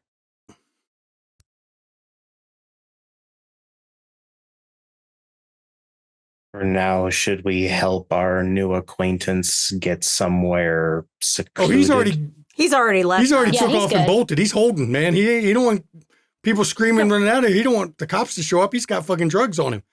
Don't worry about him. And we're gonna have to end the episode right here, everybody, because I've actually got work. I actually have my work to do tonight, unfortunately. So, with you all having found, well, you found One Eye and found out what he's doing and why. His memories were willingly given up, which I don't think any of y'all would have done. Not for a heartbeat. You had some deep thoughts, deep discussions, and Arazeth decided, fuck this prophecy thing. I'm doing my own thing, and prophecy will happen or it won't. That's a smart plan. And I'd like to thank the players, the viewers. 5XP again tonight. This is the season of 5XP. We'll get y'all up to par. Get y'all ready for the good shit that's coming. Never fear. Oh, let's be real. We're already stronger than a Justicar. Oh, God. Vampires have no hope. So please, everybody, I got to do my outro a little bit quicker than usual, so join us on the Discord. Cast of this show comes from Discord. Cast of all our shows come from Discord. We have 2 open casting calls right now. One is to join TIS in a 3-part 7 Seas game in January. That'll be on Saturdays at 3 p.m. The other casting call is with a new to our channel storyteller, or game master in this case, Timber Brad, the troublemaker from Windy City. He is running a Delta Green game and he has an open casting call, and those will be on Thursday nights in January. Yep. So if you're on a Discord, hey, you can apply for that. They get to pick their cast, not us. So do that. If you want to catch our back episodes, hey, pop over to YouTube. You catch all our back episodes there. Catch all the demon, catch all the vampire, the Chicago Hidden City. Hey, get caught up on that chronicle. That one's kind of fun with Junie. Mama's in that one. And Carstor is a premiere. We won't talk about that. It's a pretty good chronicle. And of course, if you go to London Esoteric Society, you can watch. Look, Tish just finished 100 episodes. Go check that shit out. Seriously. 100 episodes of Call of Cthulhu. That's more than enough Call of Cthulhu to last you a couple weeks at least. Just say it. If you want to get studio merch, get your studio merch. Whatever. We don't care. You know, if you want to buy it, you buy it. It's buy it because you want it, not for the studio. Buy it because you want something cool. If you want to support the players, bits and donations go to the players. You want to support the studio, go to our Ko-fi. Subscribe here on Twitch to get rid of the ads, or pop over to YouTube. Like the video, comment on the video, subscribe to the channel, all that good shit. And now Mama can give the schedule so I can get out of here to my work bridge I have to go do. Yep. All right. So thank you for joining us for this episode of Damon the Fallen. And coming up over the next week, we have Friday at 8 p.m. Eastern. I will be storyteller of the 3rd session of Queen's Gambit Vampire. Yeah, my vampires are facing down a chimerical Sphinx. Yeah. They've just wandered into the den of the most dangerous thing they have probably ever seen in their own lives. And so join us at 8 p.m. Eastern for that. And then Saturday, we have nothing at 3 p.m. Eastern, but we do, because Tiss is taking a well-deserved break after running over 3 years, 100 sessions of Call of Cthulhu. And literally, we have at 8 p.m. Eastern, Vampire the Masquerade V5, Chicago Hidden City. Myself and Maddox are in that. Junie is our storyteller. It's an amazing game. As Maddox says, we are actually like powerful freaking vampires. But still, like, dealing with bullshit. It's a nice change. Usually in vampire games, it's everything sucks, I suck. All right, let's suck a little less. Yeah. It's nice. Yeah. So it's nice to actually have some power to influence things, but at the same time, you're still dealing with so much bullshit. Not a shanky game. Vastly different. Yeah, vastly different. So that's at 8 p.m. on Saturday. And then, of course, we will be back here on Wednesday at 8 p.m. Eastern with Season 3, Episode 6 of Demon the Fallen. Yeah, we got 3 more episodes. 6, 7, and 8. Some bad shit's coming, I'm sure. Maybe. Who knows? We're doing a little more freeform. Maybe everything will be peaches and roses at the end. Everything's rainbows and unicorns. That's right. Who knows? We'll find out. Yeah, Changeling's not the happy setting. It's Demon. Yeah.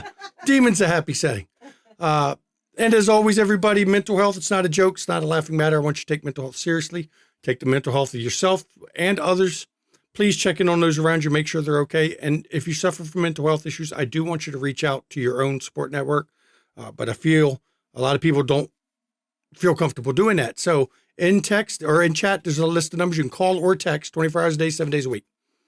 And there will be a professional on the other end of the line to help you out and to take care of what you need. Because listen, everybody, mental health is health. I do want you to take care of each other. Even that little button pushing Timber Brad down there who just, even him, I want him to take care of himself too.